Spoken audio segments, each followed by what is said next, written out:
Pada tahun 2017, sebuah objek asing terlihat di tata surya kita. Objek itu berbentuk tabung panjang mirip dengan panekuk. Asteroid atau komet yang pernah kita lihat tidak ada yang tampak seperti itu. Eksteriornya juga aneh, setidaknya 10 kali lebih reflektif daripada benda-benda lain di antariksa, dan beberapa mengatakan benda ini memiliki permukaan mirip dengan logam yang dipoles.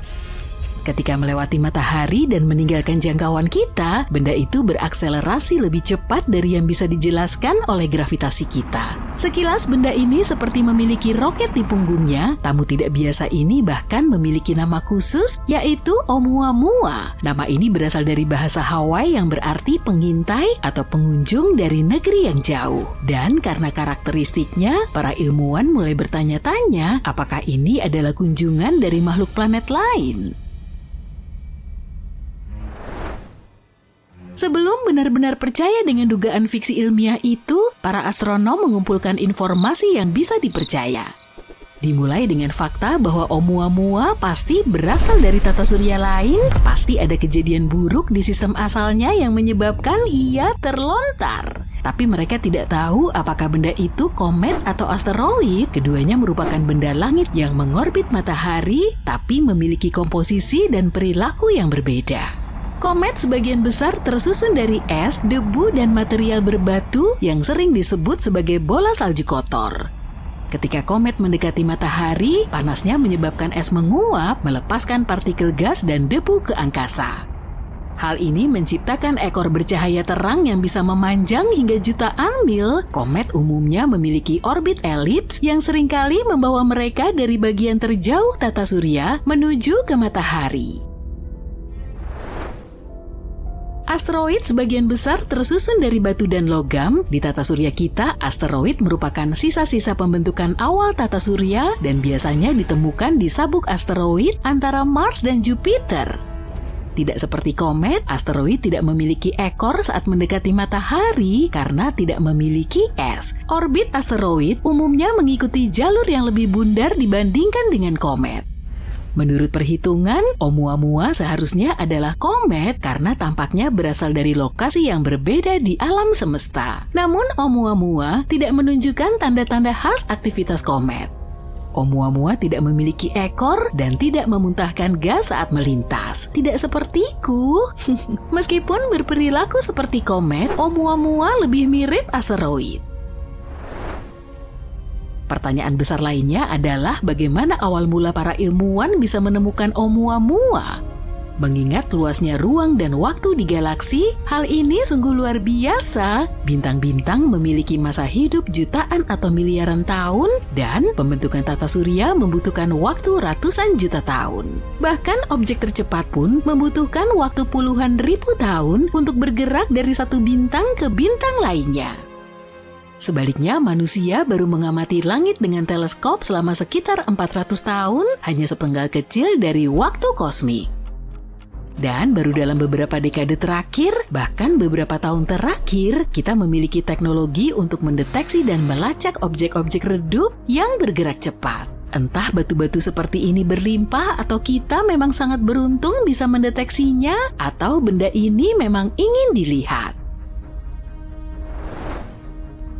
Pertanyaan lainnya adalah dari mana objek seperti itu mungkin berasal? Sangat tidak mungkin Oumuamua berasal dari sistem tata surya yang sudah matang dan stabil, karena sistem seperti itu tidak melontarkan banyak materi untuk mengisi galaksi. Sesekali sebuah batu bisa saja terlontar, tapi jarang sekali batu tersebut bisa meluncur jauh, sedangkan sistem yang masih muda berperilaku berbeda. Di lingkungan yang masih kacau, tabrakan, penggabungan, dan migrasi terjadi di mana-mana. Banyak sekali batuan kecil di sana, calon-calon yang sempurna untuk dilontarkan. Tata surya yang melontarkan Oumuamua pasti memiliki planet yang mirip dengan Jupiter. Ukuran dan gravitasinya yang masif bisa mempengaruhi objek-objek lain dalam sistem sehingga berpotensi untuk terlontar. Tapi tidak semua sistem keplanetan memiliki planet seukuran Jupiter. Seringkali planet-planet masif berada dekat dengan bintang induknya dan menjadi versi Jupiter yang lebih panas. Planet-planet seperti ini yang mengitari matahari dengan nyaman, kecil kemungkinannya untuk melontarkan serpihan. Planet-planet mirip Neptunus mungkin juga berperan. Meskipun tidak semasif Jupiter, mereka cenderung menyebut daerah terluar tata surya sebagai rumah mereka. Tata surya kita memiliki sabuk Kuiper, tempat penampungan komet di bagian terluarnya. Pada masa awal pembentukan tata surya, interaksi antara planet mirip Neptunus dan puing-puingnya umum terjadi. Akan tetapi menemukan planet serupa Neptunus di tata surya lain merupakan tantangan tersendiri. Metode yang digunakan untuk mendeteksi eksoplanet bekerja lebih baik pada objek masif yang dekat dengan bintang induknya, sehingga sulit untuk menemukan planet serupa Neptunus di tempat yang lebih jauh. Oumuamua juga dikaitkan dengan teori aneh tentang bagaimana kehidupan muncul di alam semesta, yaitu teori panspermia. Ini adalah hipotesis yang menyatakan bahwa kehidupan ada di seluruh alam semesta dan dapat didistribusikan di antara planet-planet dengan berbagai cara, seperti asteroid, komet, atau bahkan pesawat antariksa. Hipotesis ini menyatakan bahwa kehidupan pasti berasal dari satu lokasi di alam semesta dan kemudian menyebar ke benda-benda langit lainnya. Para pendukung teori panspermia berpendapat kalau objek antar bintang seperti itu berpotensi membawa mikroba kecil yang merupakan bahan penyusun kehidupan di antara sistem-sistem bintang. Jika benda-benda seperti itu menabrak planet atau bulan, mereka bisa memindahkan materi-materi tersebut dan menyemai kehidupan di benda langit itu. Untuk saat ini belum ada bukti yang mendukung gagasan bahwa komet ini secara khusus membawa kehidupan antar sistem bintang.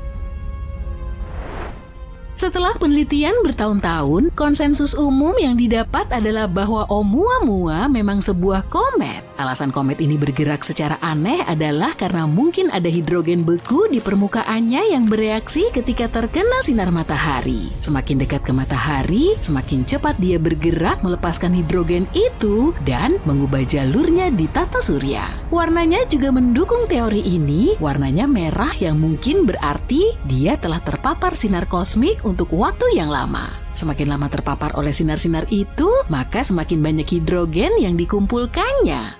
Tapi karena belum sepenuhnya yakin, para astronom punya rencana untuk mengikuti si pengunjung ini. Salah satu idenya adalah mengirim misi untuk memeriksanya.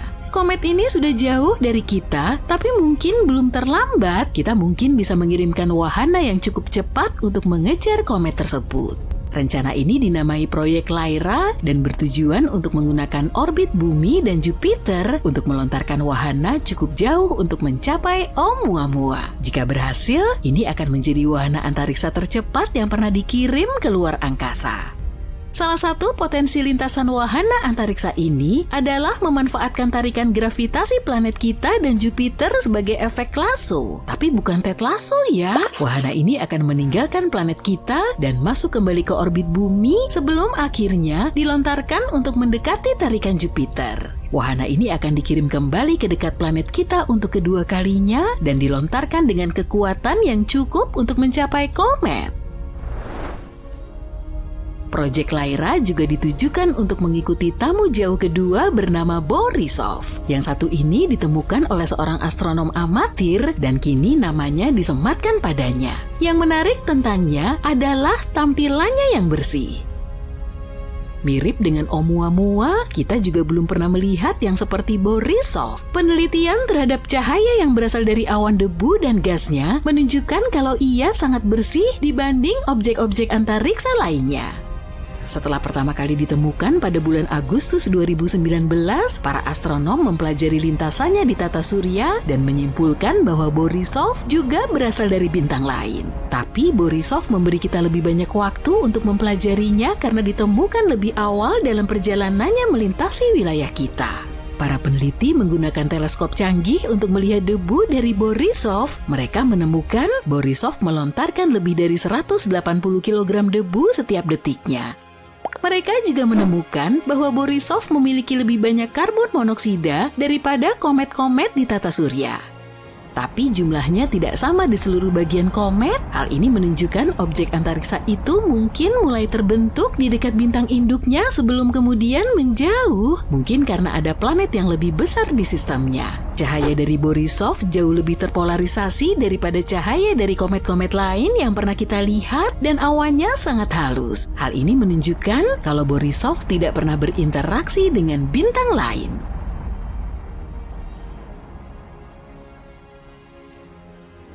Halo penduduk bumi, jika kamu berpikir bahwa kamu istimewa karena tinggal di satu-satunya planet yang bisa dihuni di luar sana, pikirkan lagi deh.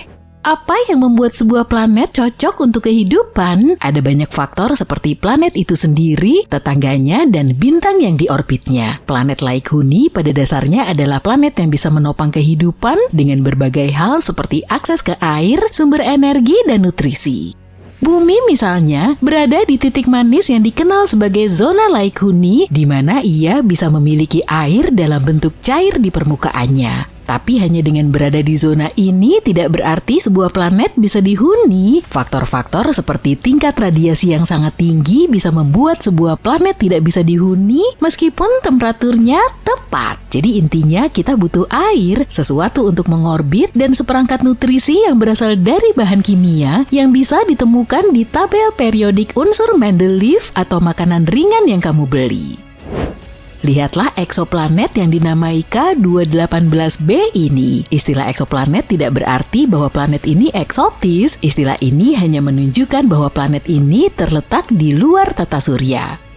Sebagian besar planet harus mengorbit sesuatu, kecuali kalau kita berbicara tentang planet-planet nakal yang pada dasarnya adalah benda seukuran planet yang melayang-layang di angkasa tapi tidak mengorbit bintang atau katai coklat. Alih-alih mengorbit matahari, K218b justru mengorbit bintang katai merah bernama K218. Bintang ini bukan bintang biasa yang bisa dilihat dengan mata telanjang di langit malam. Bintang yang satu ini sulit diamati karena kecerlangannya yang rendah. K218b memang planet yang sangat jauh. Planet ini berada pada jarak 28 parsek dari bumi. 1 parsek sama dengan 31 triliun kilometer. Coba deh kamu hitung. Petunjuk, banyak angka nolnya. K218b adalah sub Neptunus yang artinya memiliki radius yang lebih kecil dari Neptunus. Tapi planet ini jauh lebih besar daripada tempat tinggal kita yang sederhana ini. Ukurannya sekitar 2,6 kali jari-jari bumi. Dari segi berat, K218b ini jauh lebih besar dari bumi, sekitar 8 kali lebih masif. Planet ini membutuhkan waktu 33 hari untuk mengelilingi bintang induknya, dan ia menerima cahaya bintang yang sama banyaknya dengan yang diterima bumi dari matahari.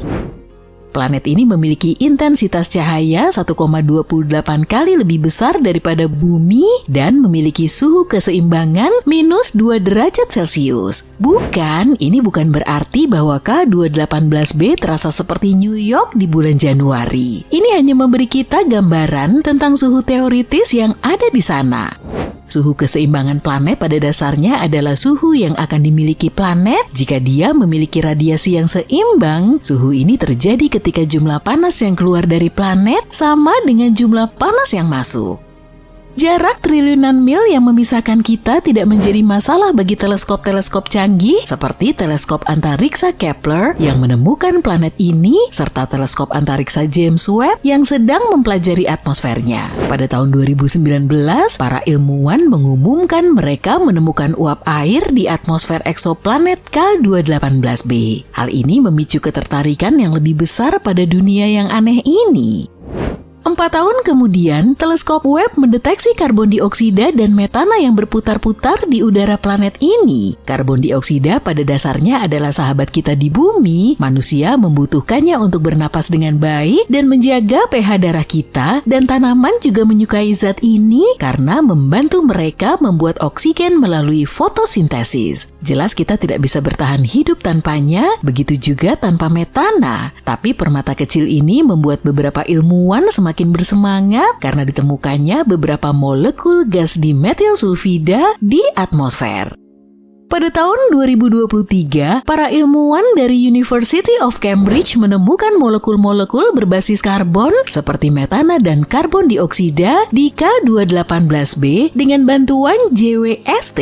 Ini bisa berarti kalau eksoplanet ini memiliki atmosfer yang kaya hidrogen serta permukaan yang berair. Ada kemungkinan ada aroma dimetil sulfida atau DMS di dalamnya. Di bumi, zat ini biasanya dikaitkan dengan kehidupan karena biasanya diproduksi oleh fitoplankton di lautan. Fakta bahwa kami menemukan petunjuk adanya DMS di K218b seperti menemukan tiket emas dalam sebatang coklat kosmik. Sekarang itu membuatmu gugup, kan?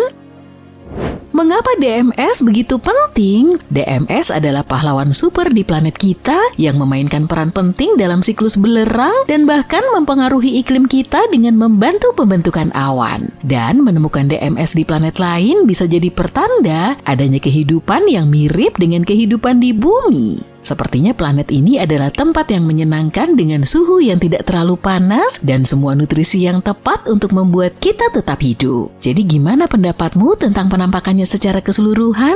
Mungkin planet ini membutuhkan waktu beberapa juta tahun untuk terbentuk, meskipun suhu di bawah tanah mungkin memanas, tapi seharusnya tidak ada perbedaan besar di permukaannya. Beberapa ahli percaya planet ini bisa menjadi rumah bagi lautan air atau lava cair dengan atmosfer yang kaya akan hidrogen, menyerupai raksasa gas seperti Uranus atau Neptunus. Yang satu ini tidak terlalu cocok dengan standar bumi karena atmosfer kita sebagian besar terbuat dari nitrogen. Jika ada lautan, kemungkinan besar lautan tersebut berada di bawah lapisan es dan batu yang tebal yang dapat mengacaukan iklim planet ini. Ketika cuaca menjadi sangat panas, batas antara lautan dan langit menjadi kabur. Kita tidak yakin apakah ada lautan cair di K218b dan sulit untuk melihatnya dari jauh. Hanya dengan melihat ukuran dan berat planet ini saja tidak akan memberikan jawaban. Seluruh lautan cair masih simpang siur. Awalnya kita mengira air dalam kondisi superkritis lebih mungkin terjadi, tapi pengamatan baru menunjukkan adanya lautan cair. Gas-gas yang mencurigakan seperti hidrokarbon dan amonia mungkin bergerak dari udara ke dalam air jika memang ada samudra, yang berarti tidak ada batas yang jelas antara langit dan laut. Tapi beberapa ahli mengatakan lautan batu yang meleleh bisa saja melakukan hal yang sama. Yang lain berpendapat pengaturan Neptunus mini yang kaya gas juga bisa menjelaskannya. Teleskop Hubble melakukan pengamatan dan menemukan kalau K218b memiliki atmosfer yang dipenuhi hidrogen. Mereka menduga ada uap air yang juga berada di sana, tapi itu masih menjadi misteri. Rupanya, teleskop antariksa James Webb berhasil mengintip dan melihat kurang dari 0,1% uap air, mungkin karena planet ini memiliki atmosfer yang kering. Adapun amonia hampir tidak ada di dunia yang jauh itu. Metana dan karbon dioksida tampaknya lebih dominan di atmosfer dengan persentase sekitar 1%. Tapi jangan berharap untuk melihat karbon dioksida lain yang ikut meramaikan pesta. Konsentrasinya hanya bisa ditebak pada saat ini. Atmosfer K218b hanyalah sebagian kecil dari massa totalnya, sekitar 6,2%, dan mungkin memiliki atmosfer yang mirip dengan Uranus dan Neptunus. Dari segi kabut tidak banyak yang terjadi, dan awan airnya masih menjadi misteri. Awan tersebut mungkin berupa es, meskipun ada kemungkinan juga ada awan air cair. Selain air, atmosfer juga bisa mengandung sejumlah awan amonium klorida, natrium sulfida, kalium klorida, dan seng sulfida, tergantung dari jenis planetnya. Sepertinya keadaan di atmosfer bisa menjadi sedikit lebih panas dengan adanya inversi suhu yang menyebabkan situasi stratosfer. Hari-hari biasa di luar angkasa. Sejauh ini para ilmuwan telah menemukan beberapa model iklim yang mungkin dimiliki planet ini. Sebagai contoh, beberapa dari mereka berpikir bahwa ada suhu yang sama di seluruh planet ini, kecuali jika planet ini berputar sangat cepat dan perbedaan suhu antara kutub dan khatulistiwa sangat kecil. Tapi semua itu hanya spekulasi pada saat ini. Jumlah radiasi yang diterima K218b dari bintangnya mirip dengan yang diterima bumi. Temperatur di planet ini bisa berkisar dari sangat dingin sampai hangat. Apakah planet ini bisa mendukung kehidupan? Tergantung pada atmosfer dan awannya. Para ilmuwan menduga mikroorganisme dari bumi bisa bertahan hidup di sana, bahkan dengan semua hidrogen. Tapi sulit untuk mengetahui apakah ada kehidupan di K218b karena gas-gas yang biasa kita cari mungkin tidak ada di atmosfernya. Para ilmuwan menduga teleskop antariksa James Webb mungkin bisa mendeteksi berbagai penanda kehidupan di planet tersebut dengan pengamatan yang cukup. Apa kita sendirian di galaksi ini? Krik, krik. Benar, kita bisa dibilang sendirian di sini. Tapi apa ada peradaban lain yang mengintai di kedalaman Bima Sakti? Apa mereka punya niat jahat dan jadi ancaman buat kita? Padahal hidup kita aja udah banyak masalah ya. Hey, kita seru-seruan sama hal ini yuk. Beberapa teoris meninjau kembali sejarah dan sikap manusia pada zaman dulu. Nggak ada putri persahabatan di sana. Dengan asumsi mereka kayak kita. Pakai ini buat menghitung kemungkinan penjajah luar angkasa. Mereka yakin ada 4 peradaban jahat di galaksi kita. Keempat peradaban itu memperebutkan dominasi intergalaksi. Atau mungkin mereka pengen main gaple aja. Teknologi mereka mungkin udah canggih. Atau mereka baru aja menciptakan versi jahat dari game konsol. Buat tahu kecanggihan budaya mereka dan apa yang harus kita antisipasi, ada cara buat menentukan tingkat ancaman mereka. Metode bernama skala Kardashev menganalisis kemampuan bangsa-bangsa antar galaksi. Dengan 3 level, skala ini meninjau jumlah energi yang bisa diambil peradaban dari bintang mereka, sehingga menentukan level teknologi mereka. Ini cuma berlaku buat peradaban yang udah pakai komunikasi antar bintang. Jadi, yang masih pakai merpati nggak termasuk ya. Tipe 1 nunjukin mereka bisa manfaatin energi dari matahari, tapi cuma dari alat yang ada di planet mereka, misalnya panel tenaga surya. Tipe 2 berarti mereka bisa menggunakan energi langsung dari matahari, misalnya melalui bola Dyson. Bola Dyson digunakan untuk manfaatin semua energi matahari karena bentuknya mengelilingi bintang itu. Terakhir, tipe 3, peradaban bisa menggunakan semua unsur yang diberikan galaksi. Kekuatannya bukan cuma dari bintang, tapi juga dari lubang hitam, bahkan lubang hitam supermasif sentral. Level ini penting buat nyari tahu kecanggihan peradaban di luar sana. Umur Bima Sakti sekitar 13,6 miliar tahun. Manusia modern baru ada 200.000 tahun lalu, dan kita baru mencapai tipe 1. Ngeri banget ngebayangin waktu makhluk lain udah berkembang. Kita bisa dibilang terlambat sih. Bumi sedikit terlambat karena berada di luar lengan galaksi. Ahli matematika bilang sistem bintang yang lebih terpusat lebih lama berkembang. Kalau gitu, seberapa umum makhluk cerdas lain ada di galaksi ini? Dengan berbagai peristiwa yang bisa memusnahkan bumi, ajaib banget bisa ada bumi seperti sekarang. Berarti unik banget kan? Ada 100 triliun bintang di galaksi kita. Ada 200 miliar planet dengan perkiraan 300.000 eksoplanet yang mampu menyokong kehidupan yang kita tahu. Dari banyak planet yang layak huni itu, gimana kita tahu planet mana yang makhluknya pengen ngirim email kepada kita?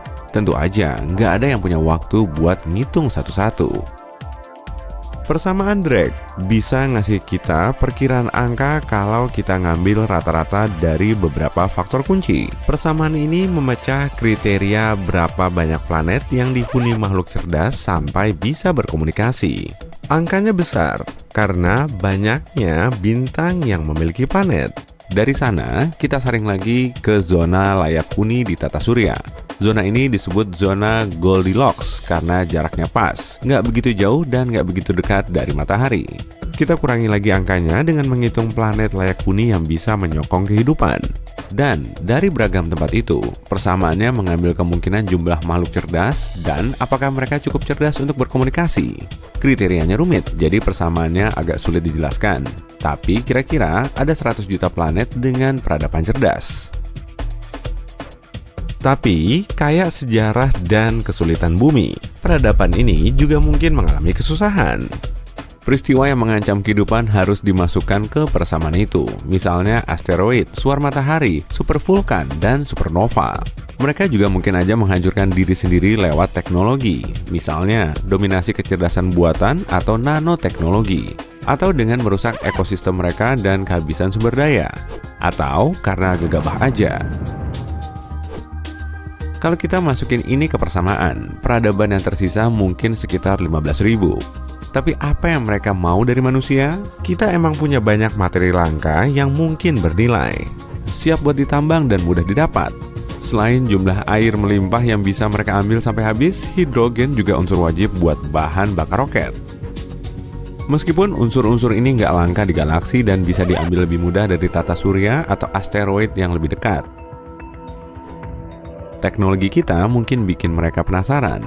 Beragam inovasi di bumi yang diciptakan saat kita berada di negara berbeda membantu ngasih jalur teknologi berbeda di seluruh dunia.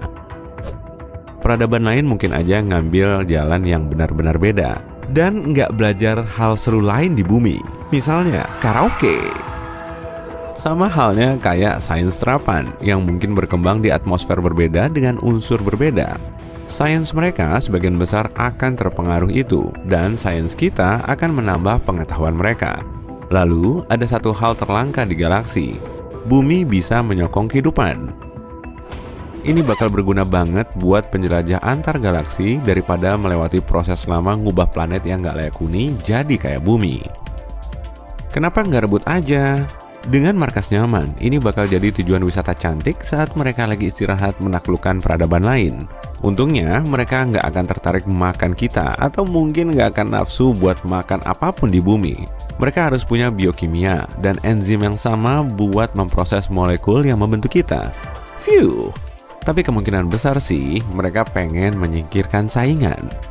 Ancaman terbesar mereka adalah apapun yang menyulitkan dominasi mereka. Tapi sebelum kamu terlalu takut sama peradaban jahat ini, kemungkinan ini diambil dari perilaku manusia. Mungkin aja makhluk di luar sana nggak punya atau menghindari emosi manusia.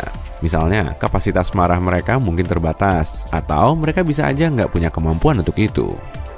Sejarah tempat mereka beda banget sama tempat kita, jadi mereka mungkin aja terlalu percaya dan malah kita yang jahat. Tapi mereka juga mungkin nggak punya empati dan ciri positif lainnya yang kita punya. Semoga aja mereka cuma punya sifat baik kita ya. Untungnya, ada satu hal besar yang misahin kita dari hal lain. Galaksi kita itu gede banget, dan kalau mau kemana-mana tuh jauhnya minta ampun, bahkan ke tata surya sekalipun. Benda tercepat yang pernah kita kirim ke luar angkasa adalah probe Galileo yang melaju sampai 170.000 km per jam. Tapi tetap aja butuh 72.000 tahun buat sampai ke sistem bintang terdekat, Alpha Centauri. Probe dengan pemandu laser yang baru diusulkan bisa mencapai 1/5 kecepatan cahaya. Jadi cuma butuh 20 tahun perjalanan. Pada skala lebih besar, Bima Sakti memiliki diameter lebih dari 150.700 tahun cahaya. Kalau sebuah peradaban punya kecepatan cahaya, mereka butuh ratusan ribu tahun buat pergi dari satu sisi ke sisi lain. Dengan jarak yang jauh di antara segelintir peradaban, satu-satunya kontak yang berhasil adalah lewat perjalanan antar bintang yang canggih. Tapi untuk menempuh perjalanan sepanjang itu, semakin besar massa yang dikirim, semakin banyak energi yang dibutuhkan. Jadi, kemungkinan sih yang dikirim nggak begitu besar. Tapi mereka bisa aja ke sini cepat banget pakai pesawat kecil dengan kemampuan mematahkan hukum kecepatan kosmis. Mereka mungkin aja udah sampai di sini, ngawasin kita dari dekat, atau lagi nonton Netflix. Mereka butuh teknologi yang super canggih, dan secara teori, jumlah spesies yang punya ini cuma 2 dari 15.000. Artinya, ada 0,01% kemungkinan peradaban jahat mampu mendatangi kita dalam waktu dekat. Kalau mereka tahu kita di sini dan mereka pengen sesuatu dari kita, mereka butuh ribuan atau mungkin jutaan tahun buat sampai sini. Jadi, kita masih bisa santai. Nonton sisi terang lagi ah. 1994, saat itu gelap, jadi tidak ada yang melihat dua siluet yang membuka pintu keluar darurat dari kompleks kubah kaca di Arizona yang dikenal sebagai Biosphere 2. Mereka bertekad untuk membebaskan 7 orang yang terkurung di dalamnya selama sebulan, mempertaruhkan nyawa mereka atas nama sains. Misi tersebut berhasil, namun mereka harus berhadapan dengan tuduhan masuk tanpa izin dan vandalisme. Pengacau itu adalah Abigail Elling dan Mark Van Tillo. Mereka adalah salah satu dari 8 iblis malang pertama yang tinggal di tempat itu sebagai kelinci percobaan. Dan mereka tidak ingin orang lain mengalami kengerian yang sama seperti yang mereka alami. $150 juta dihabiskan untuk melihat apakah manusia dapat menciptakan kondisi kehidupan yang cocok di planet lain seperti Mars. Untuk melakukan hal ini, para ilmuwan membangun dunia mini dengan lebih dari 3.000 spesies tanaman dan hewan. Biosfer 2 adalah habitat seluas 3 hektar yang tertutup rapat, lengkap dengan hutan hujan mini, pantai pribadi dengan terumbu karang, padang rumput sabana, rawa-rawa, dan bahkan gurun. Antara tahun 1991 hingga 1993, tidak ada yang bisa masuk atau keluar dari tempat itu. Kelompok yang terdiri dari 8 orang yang terkurung di dalam itu menyebut diri mereka Biosperians, mengenakan pakaian seperti Star Trek, menanam makanan mereka sendiri, dan menghirup udara mereka sendiri. Mereka memulai dengan harapan tinggi dan sarapan ala hotel bintang 5, namun keadaan berubah menjadi lebih kelam setelah beberapa bulan. Seluruh tim kelaparan dan berubah menjadi oranye. Di Biosfer 1, yang merupakan bumi yang sebenarnya, kamu dapat memesan pizza dalam 2 menit. Tapi di dalam Biosfer 2, mereka membutuhkan waktu 4 bulan untuk membuat margarita.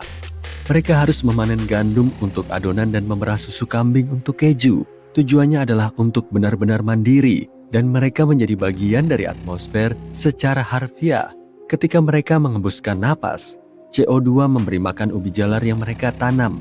Dan ubi jalar itu menjadi bagian dari mereka karena mereka pada dasarnya memakan karbon yang sama berulang kali. Mereka makan ubi jalar begitu banyak sehingga kulit mereka berubah menjadi oranye karena kelebihan beta-karoten. Situasi yang tampak lucu pada saat itu menyoroti masalah besar. Hasil panen di Biosfer 2 sangat mengecewakan dan para kru kelaparan. Mereka menjadi gila karena kelaparan dan saat-saat kemarahan yang tiba-tiba membuat mereka melakukan hal-hal yang patut disesali, seperti mencuri pisang dari gudang bawah tanah. Pada suatu saat, lemari pendingin harus dikunci. Selama 6 bulan pertama, masing-masing dari mereka kehilangan berat badan antara 8 hingga 26 kg. Setiap hari seseorang bertugas menimbang makanan segar untuk juru masak, mencatat informasi tentang nutrisi ke dalam komputer untuk memastikan para kru mencapai target kalori, protein, dan lemak yang direkomendasikan.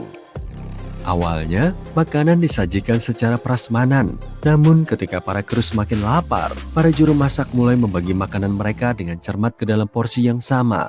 Makanan mereka kebanyakan ubi jalar, wortel, buah-buahan, dan sesekali daging pada hari Minggu. Diharapkan dapat membuat mereka tetap bertahan selama 80 jam kerja per minggu yang melelahkan dengan kerja fisik yang berat. Para Biosperian meninggalkan setiap waktu makan dalam keadaan lapar. Dan mereka terus bermimpi tentang hamburger McDonald's, sushi, Snickers bar, dan kue keju. Udara di sana hampir habis. Seluruh tempat itu benar-benar tertutup rapat dengan kaca dan baja di bagian atas dan lantai baja yang kokoh di bawahnya. Para manajer memastikan untuk memeriksa semua yang masuk agar menghindari bahan sintetis yang mengeluarkan gas berbahaya. Ruang tamu dilengkapi dengan wall dan kayu, dan mereka tidak bisa menggunakan deodoran kimia atau meniup lilin ulang tahun. Biosperians mengandalkan makanan yang mereka tanam dan hutan hujan mini mereka untuk menghasilkan oksigen yang cukup untuk bertahan hidup. Namun, mereka kehilangan oksigen dengan sangat cepat, tenggelam dalam emisi karbon dioksida mereka sendiri, dan yang terburuk, mereka tidak tahu mengapa. Dengan 9 bulan percobaan yang tersisa, kadar oksigen telah turun dari 21% menjadi sekitar 15%, yang terasa seperti tinggal di puncak gunung Fuji. Mereka merasa tidak enak, pada dasarnya menyeret diri mereka sendiri di sekitar biosfer. Mereka bahkan tidak bisa menyelesaikan sebuah kalimat tanpa berhenti untuk mengambil napas. Kemudian sleep apnea mulai menyerang, dan beberapa dari mereka terbangun dengan terengah-engah. Untuk menurunkan tingkat karbon di dalam Biosfer 2, mereka mencoba beberapa langkah putus asa, seperti menanam tanaman seperti orang gila, mengurangi penyiraman tanah sebanyak mungkin, dan bahkan berhenti mengolah tanah. Tidak ada yang berhasil, jadi semua orang setuju bahwa mereka telah mencapai titik terendah dan meminta bantuan. Truk berpendingin datang untuk memompa oksigen murni ke Biosfer 2. Begitu gas mulai mengalir, mereka tertawa terbahak-bahak dan mulai berlarian. Ekosistem menjadi sangat berantakan. Burung kolibri dan lebah madu lenyap setelah beberapa bulan, sehingga tanaman tidak lagi mengalami penyerbukan. Cacing dan tungau menyerang tanaman dan kecoa mengambil alih. 4 spesies kecoa dibawa masuk untuk mendaur ulang bahan organik. Tetapi kecoa rumah tangga biasalah adalah penyintas sesungguhnya. Kecoa-kecoa itu entah bagaimana menyelinap masuk dan berkembang biak menjadi ancaman serius bagi tanaman. Pada malam hari, dapur dibanjiri kecoa segera setelah lampu padam. Untuk mengatasi serangan kecoa, kelompok ini mengolesi cangkir kopi dengan pelumas dan menaruh potongan pepaya di dalamnya sebagai umpan. Kecoa-kecoa akan memanjat ke dalam, tetapi mereka tidak bisa memanjat sisi-sisi yang licin untuk melarikan diri. Lapar, kekurangan oksigen, berurusan dengan serangga-serangga, itu sudah cukup untuk membuat siapapun menjadi gila. Perdebatan sengit menyebabkan gelas dilempar dan orang diludahi. Akhirnya seluruh kelompok terpecah menjadi 2. Mereka berhenti berbicara dan bisa berjalan saling berpapasan di lorong-lorong tanpa melakukan kontak mata. Separuh dari mereka menginginkan lebih banyak makanan dan oksigen untuk melanjutkan penelitian dengan bermartabat. Sementara separuh lainnya percaya bahwa mereka bisa bertahan hidup tanpa bantuan dari luar, tidak peduli berapapun biayanya. Sebenarnya, ruang yang disegel itu telah dibobol jauh sebelum semua itu terjadi. Hanya 2 minggu setelah mereka masuk ke dalam, seorang biospherian bernama Jane Pointer memotong ujung jarinya dalam sebuah kecelakaan saat memasak nasi. Dr. Missy mencoba menjahit ujung jarinya kembali tapi tidak berhasil, dan jarinya menghitam dalam beberapa hari. Dia pergi ke rumah sakit di luar untuk menjalani operasi dan beberapa jam kemudian, dia menyelinap kembali ke dalam, membawa tas ransel yang penuh dengan persediaan seperti komponen komputer dan film berwarna. Para wartawan baru mengetahui pengiriman diam-diam itu berbulan-bulan kemudian, dan karena itu, banyak orang yang mempertanyakan kredibilitas seluruh eksperimen tersebut. Media memperlakukan eksperimen ini seperti reality show dengan menyebutnya sebagai hiburan ekologis yang trendy. Berita utama di seluruh dunia membuat seolah-olah mereka berada di ambang kehilangan nyawa. Sampai-sampai keluarga mereka khawatir dan menelepon biospherians untuk memeriksa apakah mereka benar-benar baik-baik saja. Kelompok ini merasa seperti berada di kebun binatang manusia dengan turis-turis yang datang dari jauh untuk mengintip ke dalam kandang kaca. Dalam 6 bulan pertama saja, lebih dari 150.000 orang mengunjungi tempat itu. Biosphere 2 akhirnya menjadi lelucon budaya pop, menginspirasi film komedi berjudul Biodome dan beberapa dekade sketsa lucu. Kamu mungkin bertanya-tanya mengapa tidak ada satupun dari mereka yang berhenti dari eksperimen dan keluar dari pintu depan. Ya, tidak ada satupun dari para pecinta lingkungan yang ingin menjadi orang pertama yang mengakui bahwa hal ini terlalu berat untuk ditangani. Ditambah lagi, mereka semua masih berharap bahwa mereka bisa memecahkan teka-teki membangun bumi nomor 2. Pada akhirnya, mereka berhasil menemukan 7 ton oksigen yang hilang. Oksigen tersebut telah diserap oleh beton. Meskipun terengah-engah sepanjang waktu mungkin tampak seperti tantangan terbesar yang mereka hadapi, para biospherians mengatakan bahwa belajar bagaimana menghadapi orang-orang di lingkungan tertutup lebih sulit lagi. Sepertinya percobaan itu gagal besar, tetapi kelompok itu belajar banyak pelajaran berharga. Mereka membuktikan bahwa ekosistem tertutup dapat bekerja selama bertahun-tahun. Mereka berkontribusi pada penelitian tentang restorasi terumbu karang dan peternakan. Mereka menunjukkan bahwa produktivitas tinggi dan daur ulang nutrisi penuh dapat dicapai tanpa bahan kimia beracun. Jika kamu bertanya-tanya, ini bukanlah akhir dari kompleks kaca. Misi kedua di dalam Biosphere 2 berlangsung pada bulan Maret 1994. Sekarang, kamu bisa kembali ke awal video untuk memahami bagaimana hal itu berhasil. Malam ini cerah dan kamu keluar melihat bintang. Bima Sakti sendiri tampak sangat besar. Kamu memeriksa ponselmu dan menemukan bahwa galaksi tempat kamu berada saat ini memiliki lebar 100.000 tahun cahaya. Sebagai perbandingan, 1 tahun cahaya aja udah jauh banget. Dibutuhkan 4,2 tahun cahaya untuk pergi dari bumi ke Proxima Centauri yang merupakan bintang terdekat dengan planet kita selain matahari. Jadi, 100.000 tahun cahaya itu jauh dari yang bisa dipahami oleh manusia biasa, dan itu baru satu galaksi. Masih banyak lagi galaksi lain di luar sana. Nah, dari data ini, tampaknya sangat tidak mungkin kalau kita adalah satu-satunya bentuk kehidupan yang ada, kan? Tapi kenapa kita belum pernah menemukan bentuk kehidupan lain sejauh ini?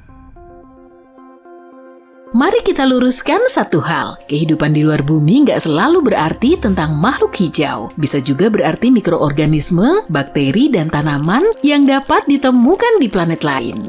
Sebenarnya ada spektrum besar kemungkinan kehidupan di planet lain, dan dengan mempertimbangkan bahwa ada 50 miliar planet di Bima Sakti, sangat kecil kemungkinannya cuma ada kita di alam semesta yang luas ini.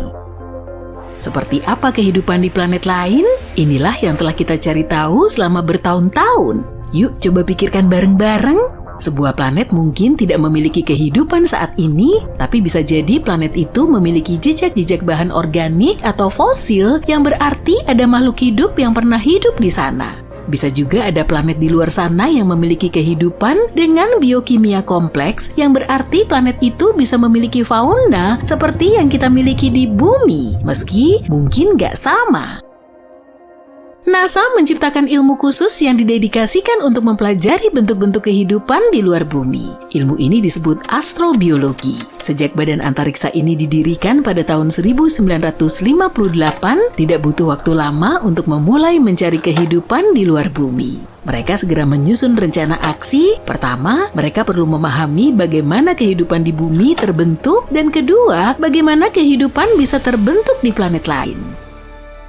Kali pertama NASA mencoba mencari kehidupan di luar angkasa adalah pada tahun 1976. Pendarat Viking meluncur ke luar angkasa menuju Mars dan ada harapan besar bahwa manusia akan menemukan bukti pertama adanya kehidupan di luar bumi. Sayangnya pendarat itu kembali dengan gambar-gambar planet yang tampak tandus dan suram dan para ilmuwan sangat kecewa. Kesimpulan ilmiah mengenai apakah kehidupan bisa dideteksi di sana masih membingungkan.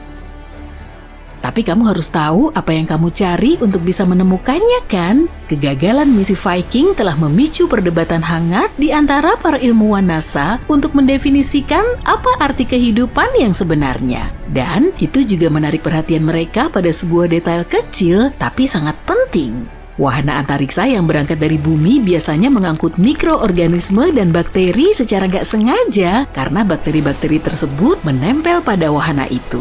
Ternyata bakteri-bakteri ini bisa mencemari sampel yang diambil para ilmuwan, jadi mereka perlu mempertimbangkan hal ini. Semua ini membuat ekspedisi Mars mundur dari rencana jangka pendek NASA, muncullah pertanyaan baru yang menjadi prioritas utama. Apa saja jenis dan tahapan kehidupan yang bisa diidentifikasi oleh program antariksa?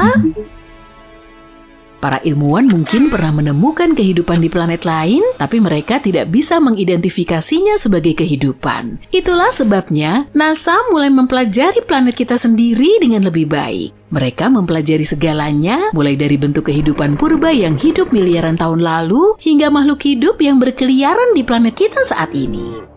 Mereka paham bahwa pencarian harus dilakukan ke dalam dan juga keluar. Mari kita lihat perkembangan kehidupan di bumi sejak awal. Bayangkan bahwa perkembangan ini diwakili sebagai sebuah tangga dan setiap tahap perkembangannya adalah anak tangga yang lebih besar.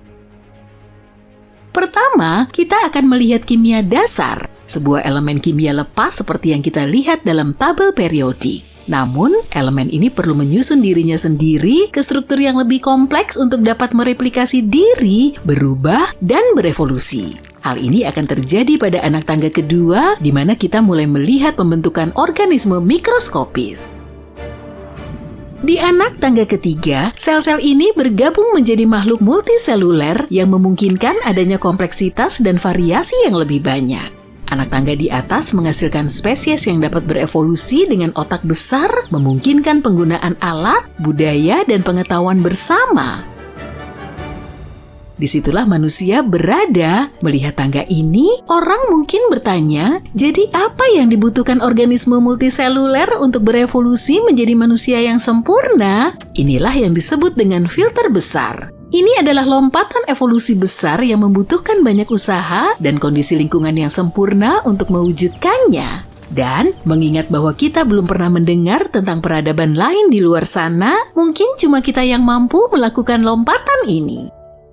Lagi pula seberapa besar kemungkinan kita bisa menemukan kehidupan di luar bumi yang mirip dengan kita? Hal ini bergantung pada seberapa banyak planet yang ada di luar sana di zona Goldilocks bintangnya, yaitu area di sekeliling bintang di mana air bisa berwujud cair. Dan karena bintang-bintang ini memiliki berbagai macam ukuran dan bentuk, maka zona ini berbeda bagi setiap sistem bintang. Tapi itu bukan satu-satunya kriteria yang kita tahu untuk bisa mengetahui adanya kehidupan. Kita biasanya mencari 3 hal untuk mendeteksi kehidupan: air dalam bentuk cair, metana, dan oksigen.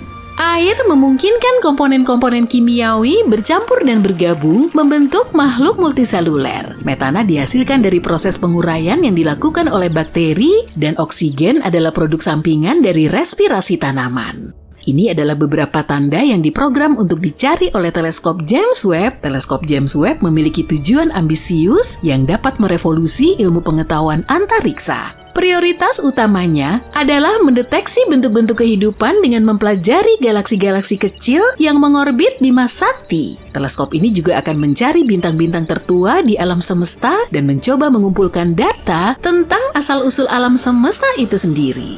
Luar biasa ya!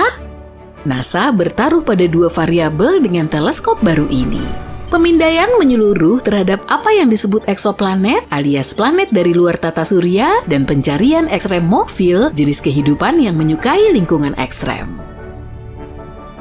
Ekstremofil pertama kali ditemukan di bumi pada tahun 1960-an, ditemukan di dasar laut di dekat Kepulauan Galapagos. Para ilmuwan menemukan mikroorganisme yang hidup di dekat ventilasi hidrotermal yang tersebar di dasar laut di bagian dunia tersebut. Berkembang pesat di tempat-tempat seperti ini dengan suhu ekstrem lebih dari 370 derajat Celcius membutuhkan ketangguhan yang serius. Bayangin aja panasnya. Penemuan ini merupakan titik balik bagi bidang astrobiologi karena para ilmuwan memahami bahwa kehidupan bisa bertahan dalam kondisi yang sangat keras, mirip dengan atmosfer yang ada di beberapa eksoplanet. Tapi kehidupan mungkin saja muncul di lingkungan kita sendiri kalau kita cukup beruntung. Dipandu oleh moto ikuti air mengalir, NASA meluncurkan dua misi penting di dalam tata surya kita yang dapat berkontribusi besar dalam pencarian kehidupan di luar bumi. Kamu ingat Jupiter kan? Planet gas raksasa yang punya bulan bernama Europa. Beberapa tahun lalu, para ilmuwan menemukan kalau Europa memiliki lautan yang tersembunyi di balik lapisan kerak es. Dan masih ada lagi, menurut penelitian, air di Europa itu asin sama seperti air yang ada di bumi. Europa adalah pesaing besar untuk mendeteksi kehidupan, tapi misi Europa Clipper tidak bertujuan untuk mengidentifikasi hal ini. Sebaliknya, Europa Clipper akan mengorbit bulan itu dan mengumpulkan informasi sebanyak mungkin tentang kondisi atmosfernya.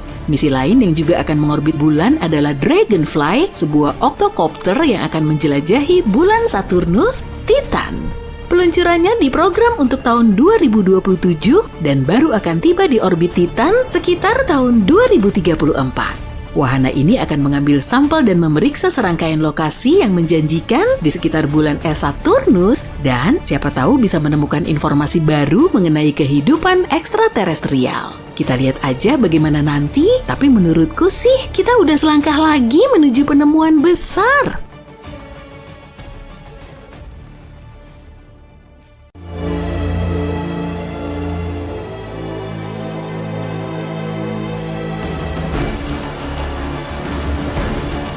Puluhan pesawat luar angkasa dan ratusan probe telah lepas landas dari bumi menuju planet kembarannya, Venus. Ukuran Venus bisa dibilang sama dengan bumi, tapi masanya cuma sekitar 80%-nya saja. Suhu di sana terlalu ngebul untuk ukuran manusia, ditambah lagi gak ada oksigen yang bisa kita pakai untuk bernafas. Tapi baru-baru ini, para ilmuwan menemukan jejak gas fosfina yang menunjukkan kalau di Venus bisa saja terdapat tanda-tanda kehidupan. Fosfina berasal dari berbagai mikroba dan bakteri, jadi para awak di pesawat luar angkasa tadi terbang ke Venus untuk membuktikan secara langsung. Dengan teknologi kita sekarang ini, penerbangan menuju Venus akan memakan waktu selama 3,5 sampai 6,5 bulan hingga akhirnya sampai di tujuan. Pesawat itu mulai mendarat di Venus, dan saat pertama kali menapakkan kaki di permukaannya, para awak sudah disambut dengan hamparan gurun panas, danau lava, dan geyser berisi zat asam beracun. Iya, cuma itu. Rupanya para ilmuwan telah salah menganalisis data radio teleskop. Fosfina nggak pernah ada di Venus. Yah, kalau gitu kita perlu balik lagi ke roket, biar bisa menempuh perjalanan lain melintasi galaksi kita.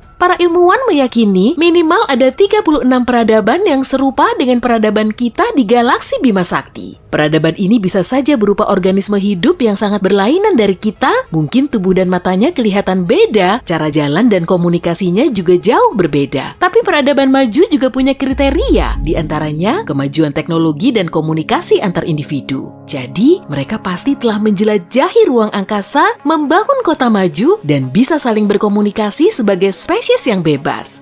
Oke, yuk kita intip dunia canggih ini di galaksi kita. Bima Sakti adalah galaksi spiral yang diameternya 100.000 tahun cahaya. Kalau ada bintang yang terlahir di tepinya dalam ledakan super kuat, cahayanya baru akan sampai ke seberang tepinya 100.000 tahun kemudian. Di sini ada sekitar 100 miliar bintang dan di dekatnya bisa saja ada dunia yang serupa dengan tata surya kita. Kita coba cari tahu dunia Laik Huni ini dengan filter raksasa aja ya. Menurutmu gimana?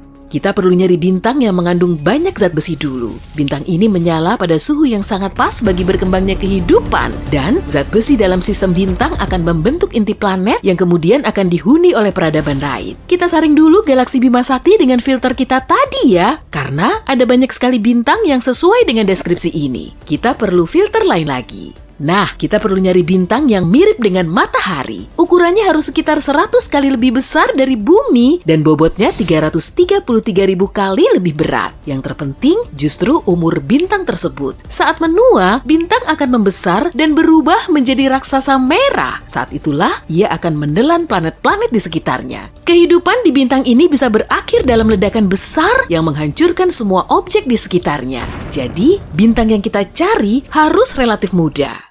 Oke sip, pakai filter yang tadi lagi.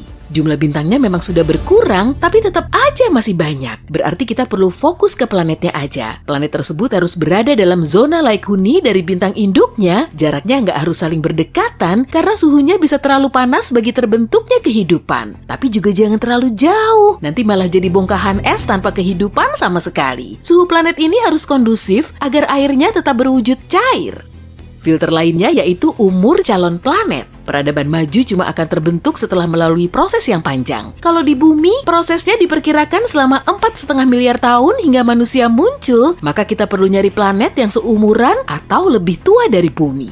Oh ya, filternya jangan lupa, kita pakai lagi ya. Tada! Ada 36 semesta yang dihuni oleh peradaban maju. Berdasarkan kriteria ini, ilmuwan telah menelitinya, kemudian mempublikasikan hasilnya pada bulan April 2020.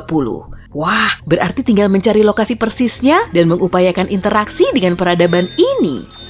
Kita bisa mendeteksi peradaban tersebut melalui gelombang radio yang terpancar. Semisal nih, ada planet A yang dihuni oleh organisme hidup primitif. Setelah jutaan tahun berevolusi, mereka akan menjadi peradaban maju. Gelombang radio akan jadi sarana komunikasi mereka, lalu seluruh planet akan bisa memancarkan gelombang radio layaknya bintang memancarkan cahaya. Dan di bumi, kita akan bisa menangkap sinyal ini dengan antena yang mengarah keluar angkasa. Tapi kendalanya ada pada jarak antar planet. Kalau planet A berjarak 1000 tahun cahaya dari bumi, berarti gelombang radio yang terpancar dari situ baru akan sampai di bumi setelah 10 abad. Manusia mulai memanfaatkan fungsi gelombang radio pada tahun 1895. Dan kalau peradaban planet A juga memancarkan gelombang radio pada saat itu, kita baru bisa menangkap sinyalnya pada tahun 2895. Hal yang sama juga berlaku di planet A. Para ilmuwan telah mengirim pesan dalam bentuk sinyal radio keluar angkasa pada tahun 1974. Di dalam sinyal ini terdapat sistem angka kita, DNA manusia, dan informasi tentang tata surya kita. Kalau di planet A ada peradaban maju, mereka baru bisa menerima sinyal ini pada tahun 2974.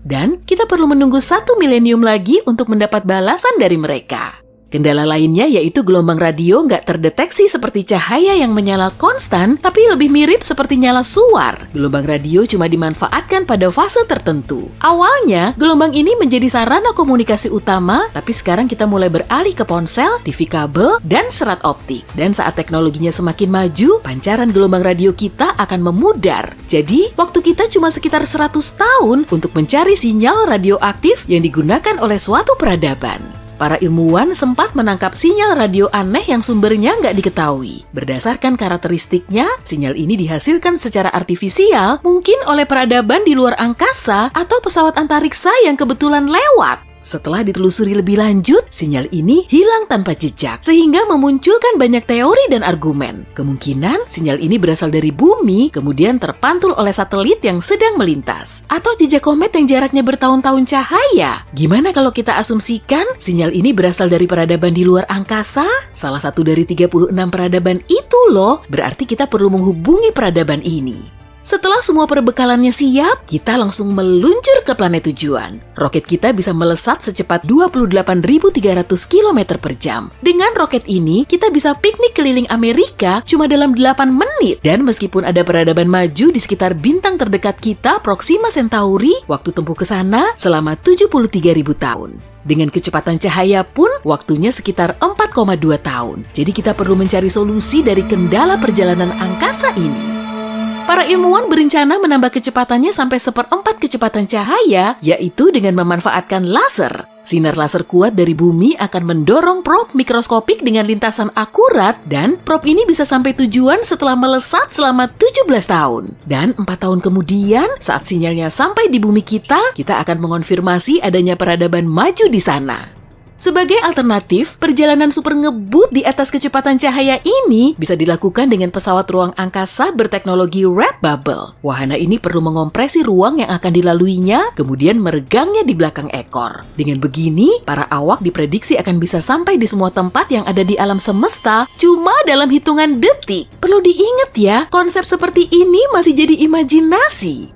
Atau kemungkinan kita akan sampai di berbagai penjuru jagat raya ini melalui wormhole atau lubang cacing yang menyerupai terowongan. Tapi masalahnya, lubang cacing ini bisa juga berada di lubang hitam. Objek paling misterius di alam semesta ini sangat berat, sampai-sampai cahaya pun nggak akan bisa lolos dari jeratnya. Pesawat luar angkasa kita juga nggak akan bisa menahan tekanannya.